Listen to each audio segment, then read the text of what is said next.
But welcome to your daily antiviral message. Good morning. Good morning. We made it through a whole week. Yeah, so I'm really proud of us. I'm happy for us. And y'all should be proud of me because I got 3 devices because I got a special surprise for y'all today.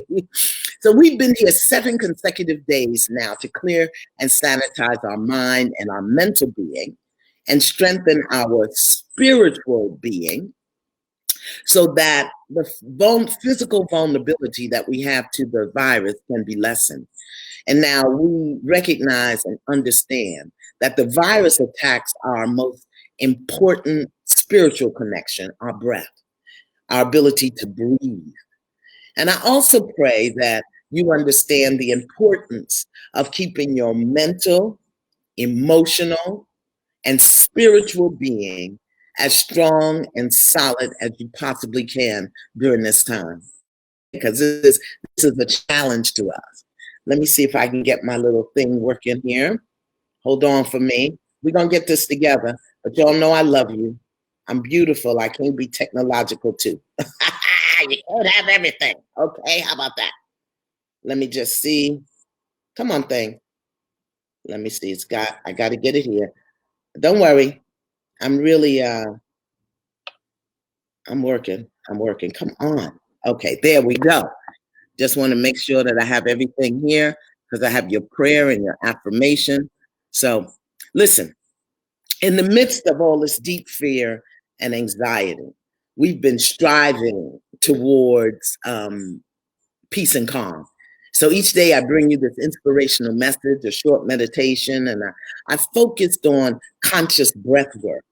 And I've been offering you things that you can do, things that the children can do, so that during this downtime that we all have, we can be experiencing it stress-free and we can be fruitful, okay? Because we don't know how long it's going to last. And since it's Sunday, we're going to depart a little bit, just a little bit, from our normal format because I have a special guest for you.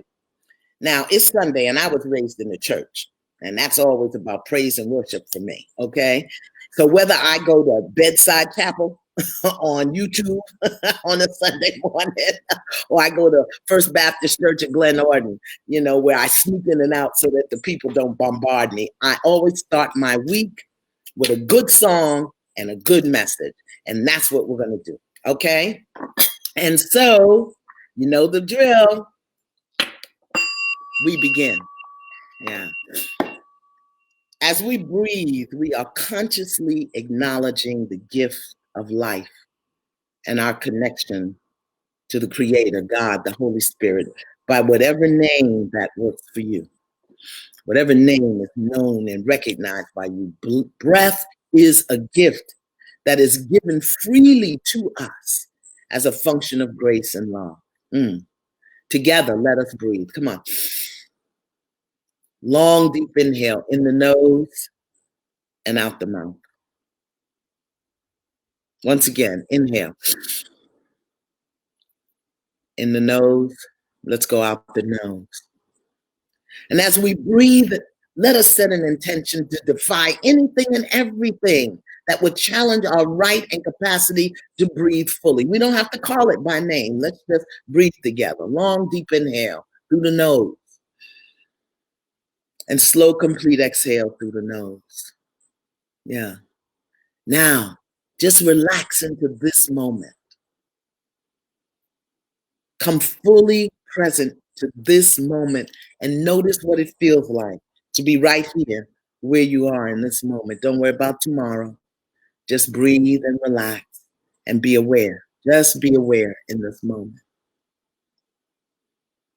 And let us take a moment to send light and love and energy to all those who are present in houses of worship today all around the world. And for those who are not present in a place of worship, but are joining via the blessed gift of this device, this media, this internet, we are joining together in consciousness.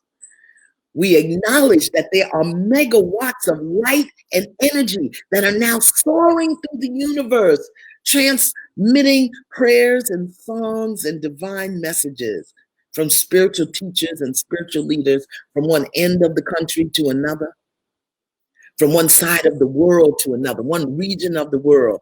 We know, accept, and acknowledge that even in the midst of this challenge, we are all facing the presence of the divine is among us, even right here online. And we give thanks. We give thanks for the hundreds of thousands of people who are praying right now, and the thousands of artists who are singing right now, and the thousands upon thousands of ministers who are ministering right now, right on the internet. Yes. We accept, we allow, and we receive. Just breathe and relax. Send white light energy out through your heart into the world to those who need it. Whether we know their names or not, those who are affected by the virus, those who have lost their life to the virus, those who have lost family members to the virus. Just relax and breathe. Focus your attention on your intention. Send light and love and energy to those who are alone, living in fear with anxiety. Those who are incarcerated with no choice or chance to isolate. Send light and love to the children who need breakfast and lunch from the closed schools. Send light and love to the teachers who are now learning how to teach online. Light and love to the medical professionals and the first responders who are on the front line. Let's send some light and love to the postal workers, the bank tellers, the grocery clerks who are still working so that we can have some semblance of normalcy. And with a heart filled with love and light, we send energy. And we welcome that energy into the universal presence of prayer and praise and song and worship. Come on, just breathe and focus. We know how to do that. Yeah. And because I know many of us are not grounded in a formal religion or faith walk, and many of us don't even attend church or a place of worship, I'm drawing our inspirational readings this morning from several sources, okay? The first reading this morning comes from A Course in Miracles, lesson number 33, and this is what it says. There is another way of looking at the world. When you really let in this statement, it can rock your world.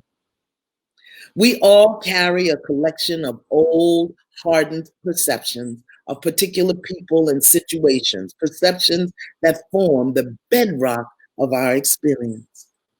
Our perception of our mother, for instance, or our spouse, or that pivotal experience when we were 10. What would happen if we really let in that there is another way to look at those things? Quite often, we have been seeing things incorrectly, even on the surface. It's easy to hold an incorrect perception of our mother, where she was really coming from, yet while our source would have us correct even that surface perception, because the real aim is deeper. Even if we are right that our mother or father or wicked step-parent was genuinely neglectful or abusive, we are still wrong about them on a deeper level. We are wrong about everyone on a deeper level. We are wrong about the way we see the world. What do you think would happen if you really began to work with the idea that God, source, creator, is in everything I see? How would your life be changed if you dared to accept that everything you have seen, heard, or experienced has something to show you, something beautiful and clean and of infinite value, full of happiness and hope?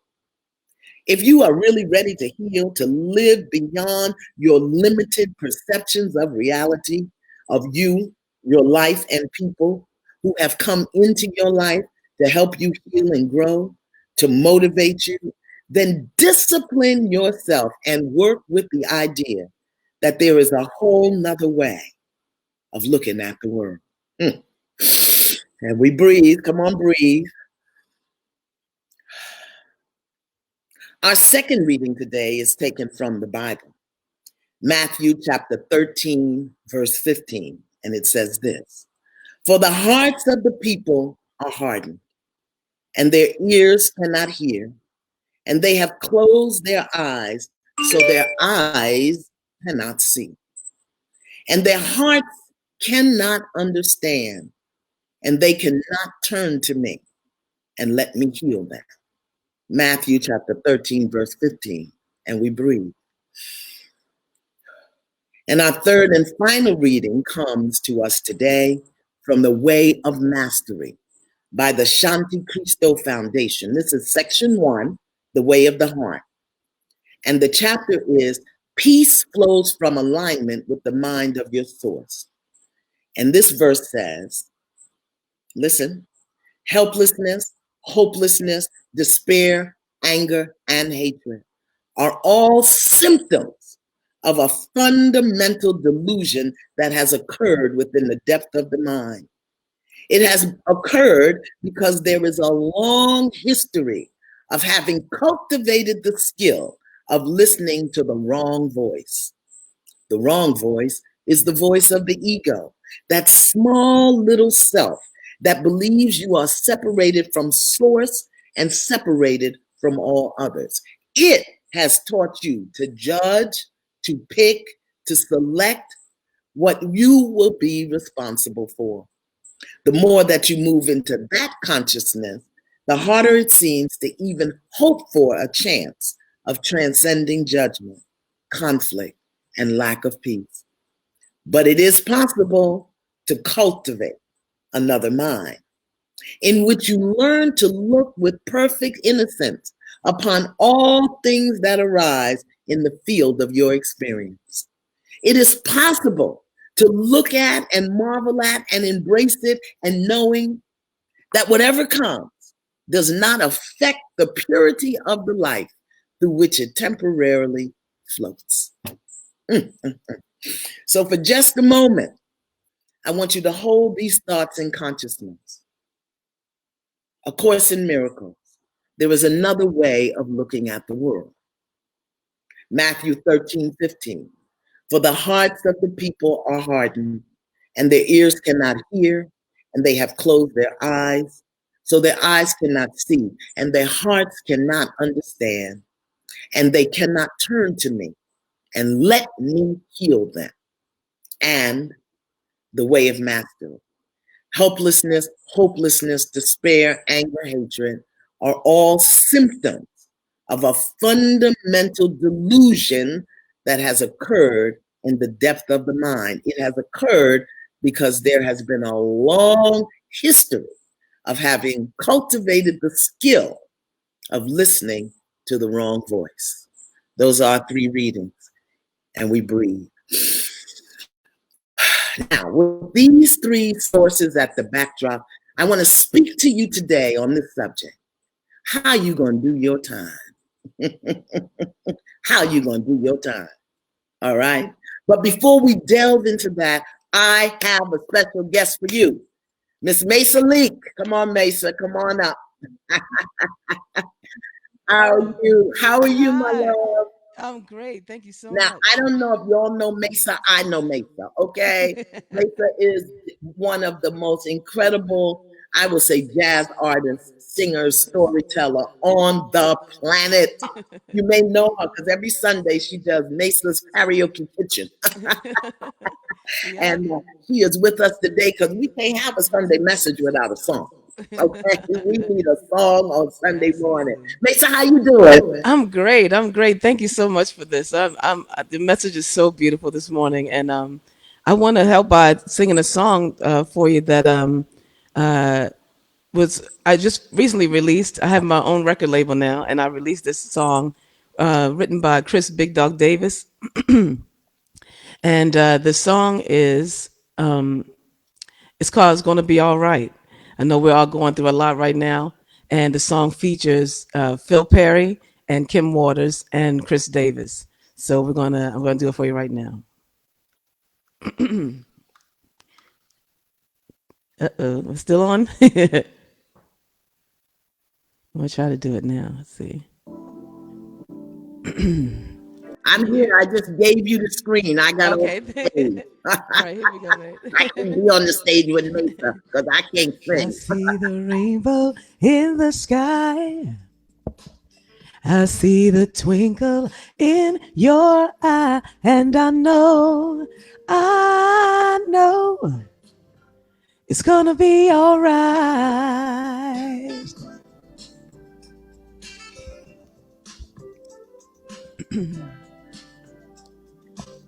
I see the rainbow in the sky. I see the twinkle in your eye, and I know it's gonna be alright.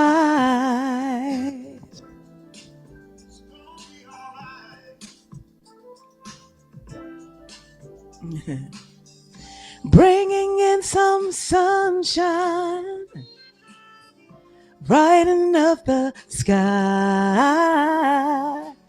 We're gonna have a good life, and we know the reason why.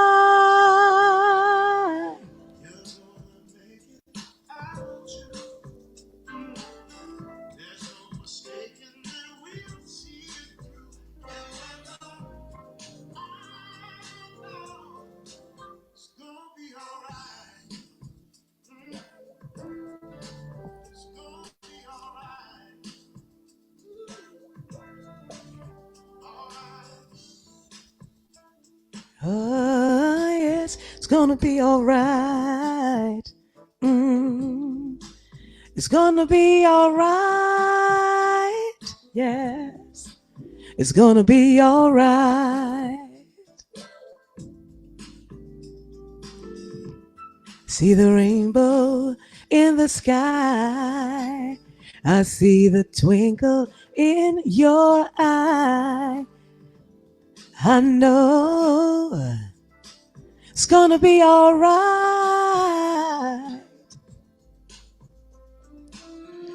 Bringing in some sunshine, brighten up the sky. We're gonna have a good life, and we know the reason why.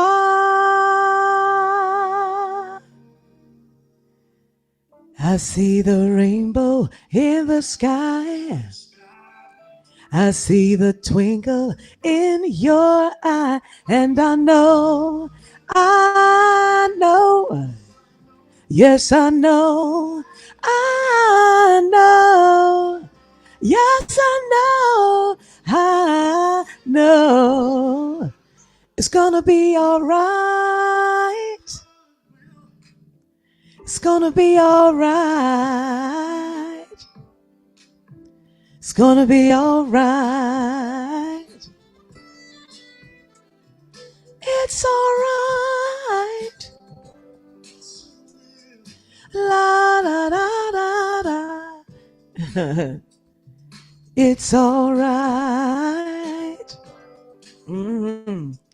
La da da da da.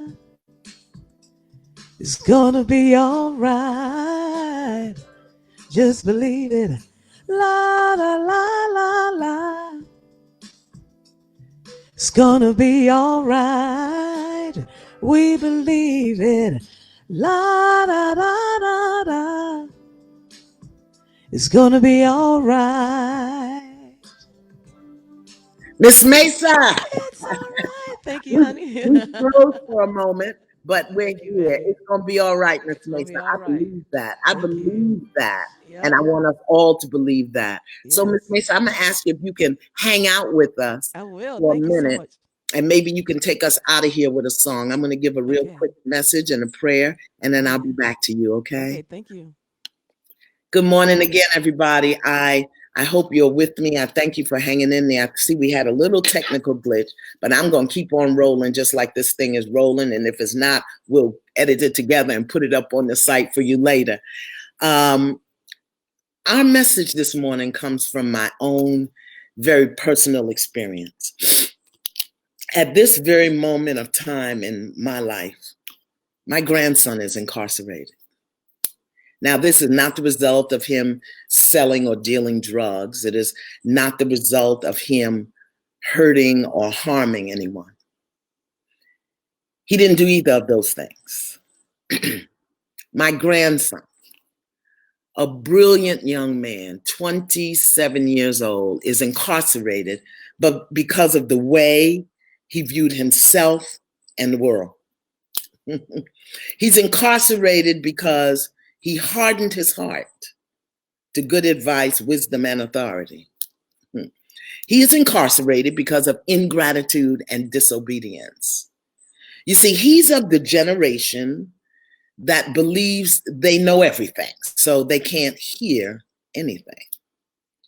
Generation that thinks doing me is more valuable and sustainable than old-fashioned principles like character and choice and consequence and accountability, responsibility, patience, and peace.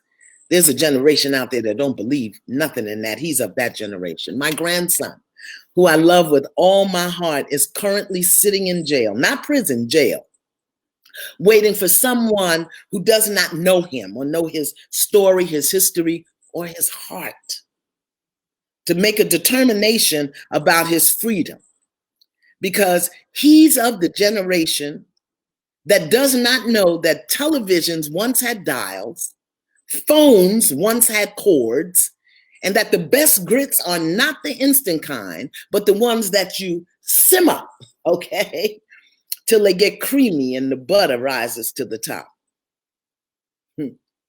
He calls me every other day or so about 7:30 in the morning. He never has much to say, but I suspect that just talking to somebody on the other side of the bars makes him feel better. So it goes something like this. I pick up the phone. Morning, yay. That's what he calls me. I'm his yay.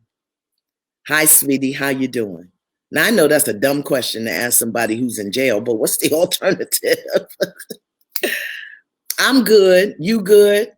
Yeah, beloved, I'm good. I'm real good. Silence. Then he says, I still don't have a court date. I say, that's okay. No, it isn't. I'm ready to get out of here. Silence.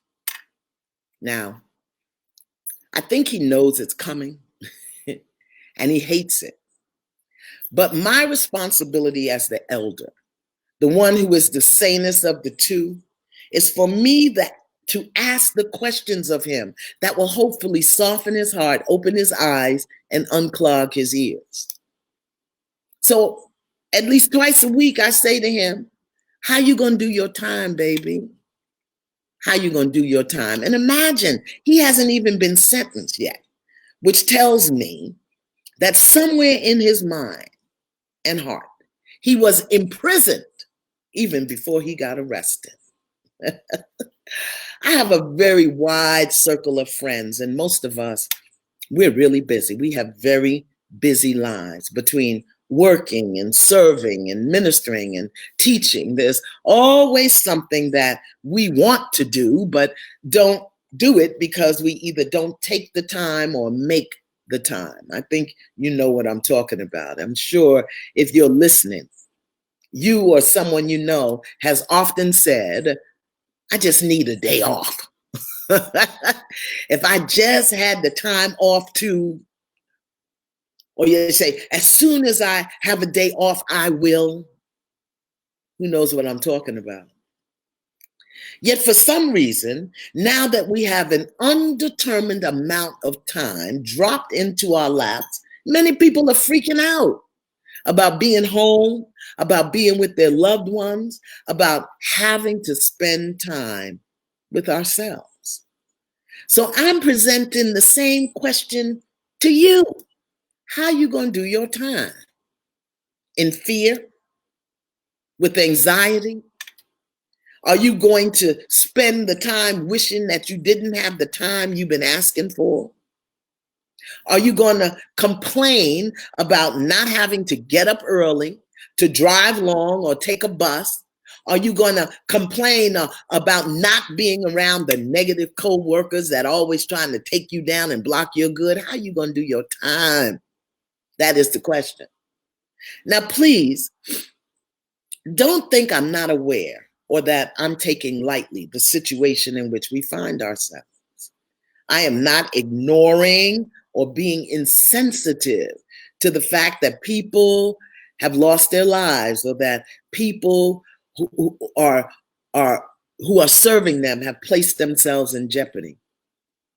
I'm praying daily for all of the people who have lost their jobs, those who have children and they don't know how they're going to feed them, those who live in such untenable living conditions that going to work was a reprieve. Please do not think I am dismissing the severity of what is before us, but at the same time, I'm a metaphysician, a student of the laws of life, and a spiritual technician. And I'm not sure that I would say we're fighting a silent, invisible enemy, because that's what the virus has been called. Instead, I'm offering the possibility that the universe of life is assisting us by placing before us an experience that will bring things up so that we can choose to see them, address them, embrace them differently.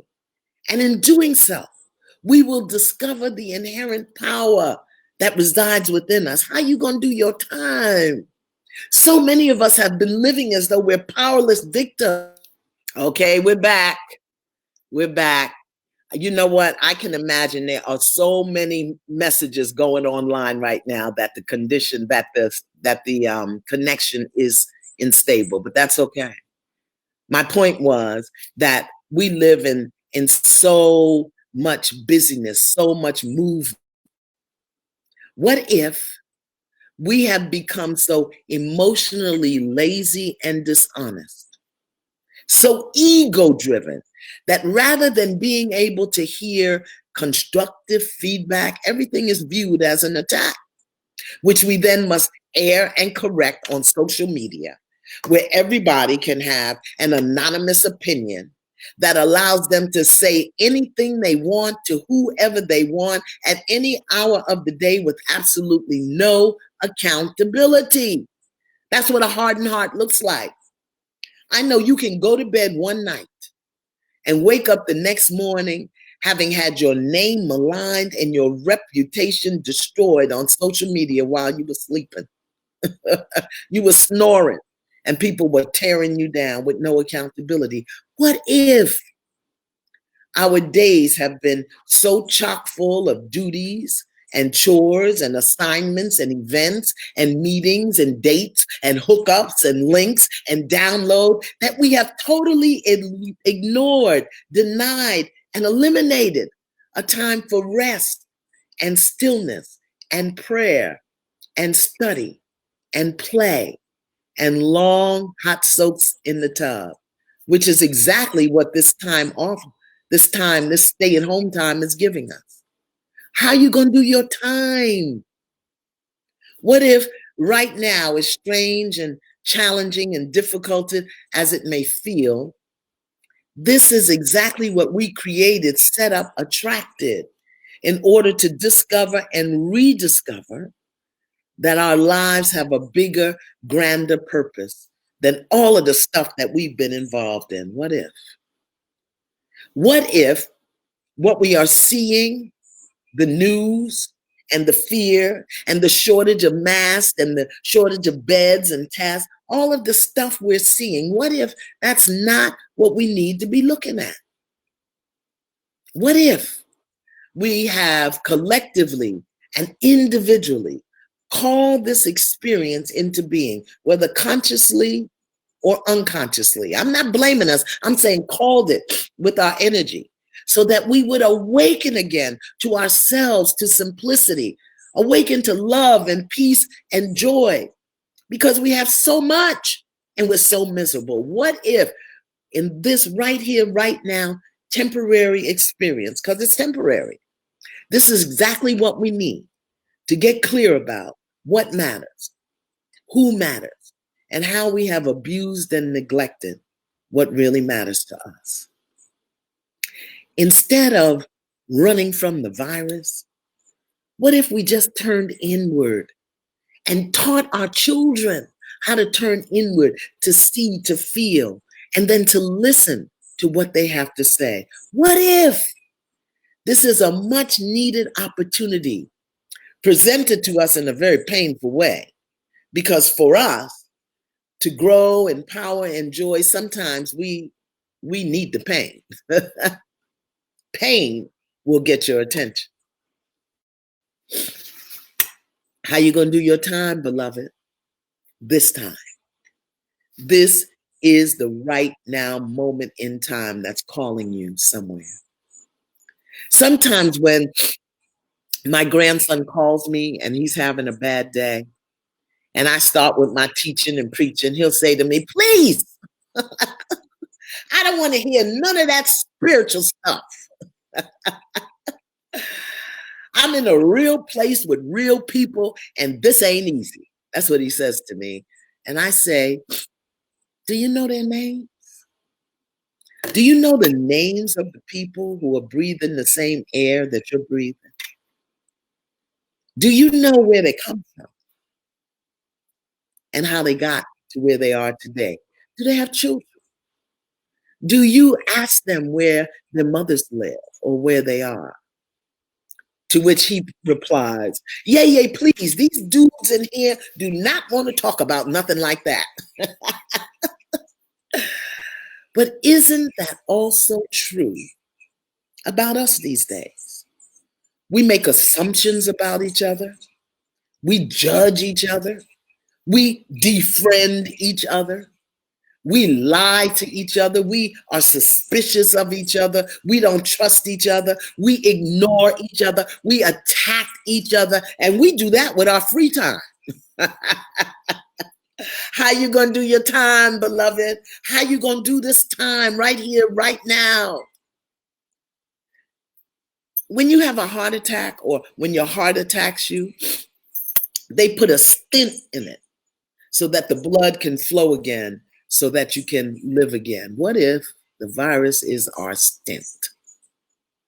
Now, if you have a heart attack and they put a stent in on the way home from the hospital, you should not stop by the burger joint because you've been deprived, but that's a choice.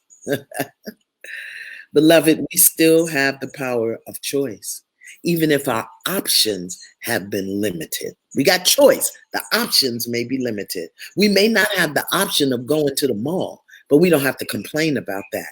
We may not have the option of sitting in a bar or going to the club, but we still have choice. We can still go to the Home Depot. We can get some things to work around the house or around the apartment. We have that choice, even if the options are limited, because the Home Depot is open, but they close at 6 o'clock. I don't know why they're closing at 6. Is the virus afraid of the dark? Why are they closing? They're telling us to stay home, and we're still choosing to be like this ain't going on. Listen, some people go to jail and come out with a college degree. Other people go into jail and come out and try to find a better way to do what they did that got them in there in the first place. How you going to do your time? How you going to do your time? We got to learn to be capable of understanding what we're seeing with our eyes and hearing. Scripture says they have hardened their hearts. They think they know the answers and they miss the deeper meaning. You see, when our outward senses of hearing and seeing are confused, our intellectual powers are really stupefied.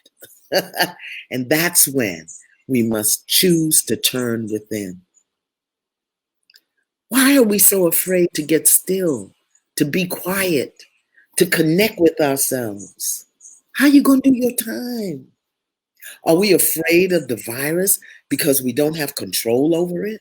Or is it because we are afraid of what we can't see? They have closed their eyes. So their eyes cannot see, and their hearts cannot understand. That's what scripture says to us this morning. Or perhaps the order to stay home is actually a request to come home to ourselves. And we might be afraid of what we'll find if we really come in. Or what about seeing ourselves? What are we afraid of? There's another way of looking at the world, beloveds, with a softened heart and opened eyes and functioning ears. And that is a function of choice. So, beloveds, the question remains, how are you going to do your time? This time that life has given you. How you going to do your time? And we breathe.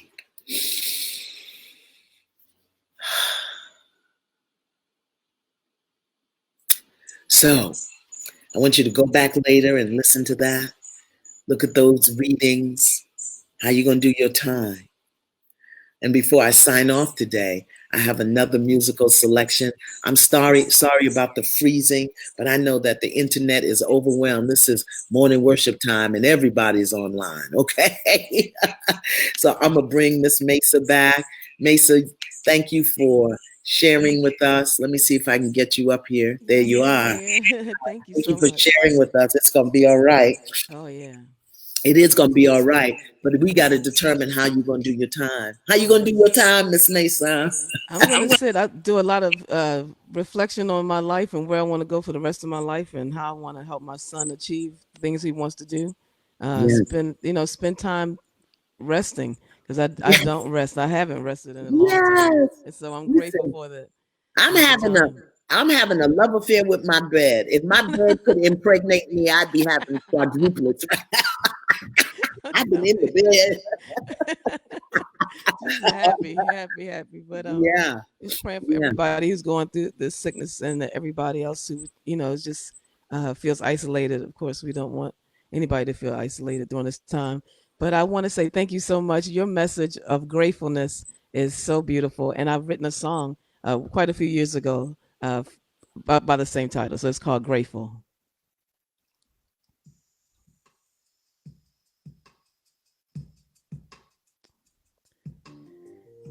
You are the sun on a cloudy day. You are the rainbow after a sweet, cool rain. I can't believe all the joy you bring. You are the very reason why I sing. You mean the world to me. You're the very air I breathe. You see the best in me. For that I'm grateful. You are the light when I can't see. You're my strength when I am weak. You're everything I need. For that I'm grateful.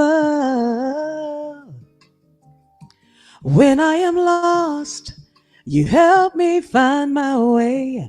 After the darkest night, you are the light of day. When I am down, you find the perfect words to say. You are the very reason why I sing. You mean the world to me. You're the very air I breathe. You see the best in me. For that I'm grateful. You are the light when I can see. You're my strength when I am weak. You're everything I need. For that I'm grateful. You are music's perfect melody, soft and sweet, wonderful harmony. That's what you are to me. Your light shines so bright. I'd follow you all my life, all of my life. Yeah, yes. I'm so grateful. Yes, yes. Oh, yes. Oh,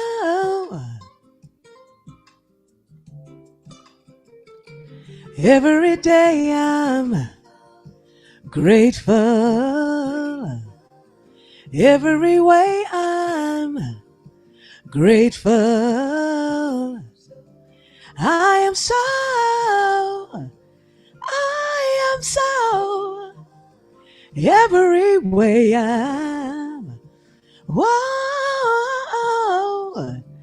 in the morning when I wake up, when I go to sleep at night, I'm so grateful you're in my life. I am grateful. I am grateful. Oh, so grateful. I am so grateful. Yeah. Thank you so much. I am grateful for you, Miss Mesa. Thank you so Thank you, much for honey. joining us. Deep Thank bow to you. you Thank you for so helping much. make this Sunday morning message just a little special. Thank I you so want much. to now listen. I know y'all couldn't hear the music, but that's because Facebook has all of these copyright things. I know that to say why she don't turn the music up because it's copyright stuff. So we couldn't do that. But that angelic voice, you are the music, Miss Mesa, and I Thank you. so appreciate you. Oh, Thank you thank you so so much. much. Thank Thank you. you Thank so you, much. everybody. So, everybody, I want to remind you of our readings today, Matthew 13, 15, um, and A Course in Miracles. There is another way of seeing the world, and that from A Course in Miracles, that we don't have to be helpless and hopeless and in despair. So think about that today. How are you going to do your time? How are you going to do your time? Because we don't know how long this is going to last. And we think we know the purpose of it, and we don't. And for all of those who are horrified, please know that my grandson is really okay. He's exactly where he needs to be. The question for him is not how he's going to do his time in there, but how's he going to do his time when he gets out? Because in order to have the privilege of freedom, he's got to have a right mind about it. And that's true for all of us. So, whew, what a wonderful day. My suggestion for today is if you have cable or Netflix or Hulu or whatever, I want to encourage you to go and look at the movie The Last Samurai with um, Tom Cruise and Ken Watanabe. It's not for children. So adults, wait till the kiddies are asleep. That end is not for children. But I want you to watch it. And as we go through this week, I'm going to talk about it because I want to see if you can see. I want to see if your ears are open, your eyes are open, and your heart is open. So that's going to be our study guide for the week. The Last Samurai by not buy, it's a movie. You can get it on demand. So please take a look at that today or tomorrow because I'm gonna work with that movie all week long because there are so many messages in that movie that reflect where we are right now. Okay, it's from the Masterpiece prayer cards that I haven't distributed, so you can't get them. It's about stillness. Stillness. Take a long, deep inhale and just listen. Dear Father, Mother God, I know you love me just as I am. Life is for me, and I am equipped to face the tests and trials of life. Everything I encounter is for my growth, healing, and evolution. God is within me, around me, guiding and protecting me. There is nothing to fear. These are the simple truths that I will live in, live with, and live through today. There is nothing to fear. So, my beloveds, That's it for me today. Be sure to join me tomorrow. Listen, the message will not be in the morning tomorrow because I have some other work to do. So I won't be coming to you until the afternoon.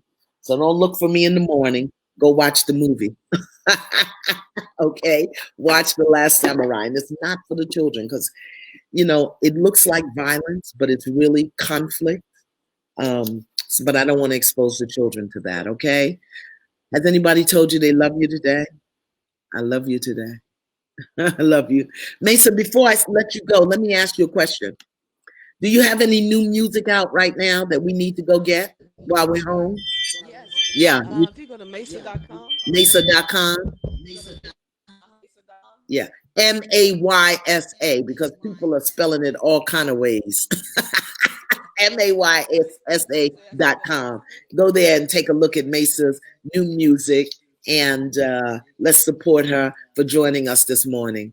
And this is going to be our Sunday morning message until things look different, okay? All right, beloveds. Deep bow to us all. Happy Sunday. I love you today. And I'll see you tomorrow. Bye.